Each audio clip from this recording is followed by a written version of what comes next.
we are using policies and protocols and regulations of the community. So directly responding, I'll say that we are applying the regulations and protocols of the ECOWAS Parliament. ECOWAS community. That notwithstanding, we have policies, and those policies have said, one, we are developing ranches for the cattle, where you take your cattle to.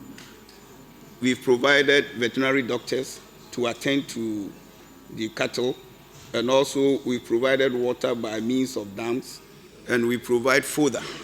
The difficulty we are having here, as I said earlier, is that most of the herders and their owners are not willing to pay the fees that are charged to enable them keep the cattle in the ranches.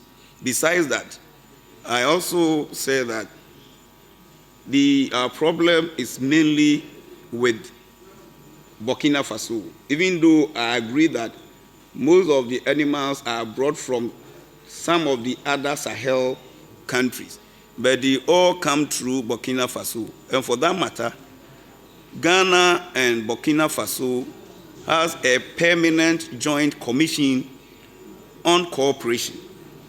And both countries are drafting a regulation or an agreement between the two in relation to transhumance.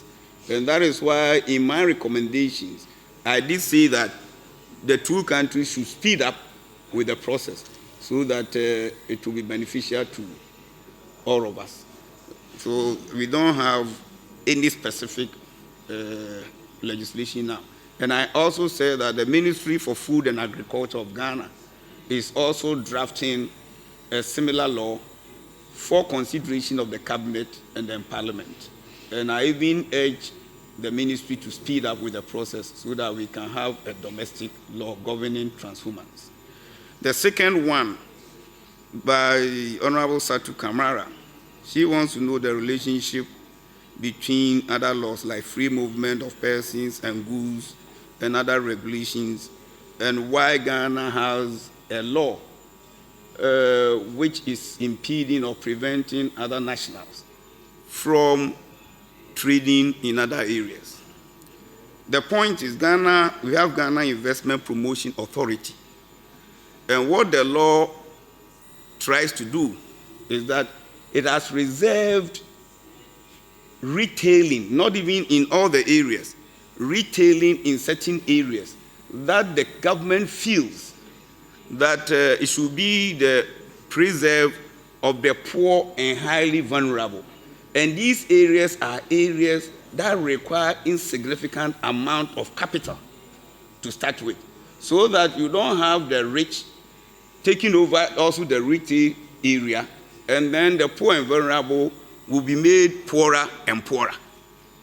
But this portion has problems with the protocol on free movement of goods and persons. Because the Ghanaians are saying we have GMPC law. The first one was passed in 1994, even before the protocol on free movement of goods and persons came to being. And then it was later repealed, and Act 865 was put in place. We've realized the difficulty. We cannot sit here and blame the Nigerians, and I cannot also blame the Ghanaian small retailers. Because according to the Nigerians, once we are talking about ECOWAS, they are not foreigners. So when it comes to people outside third-party countries, those ones is very clear. The difficulty is with ECOWAS members. So, and Ghanaians and then the Nigerian government, they've tried to resolve this issue. Even when we were in Parliament during the third legislation, a committee was set up, even by the ECOWAS Parliament, to see to this, but we didn't find a finality to the problem. And currently, it rose its head, especially in my region.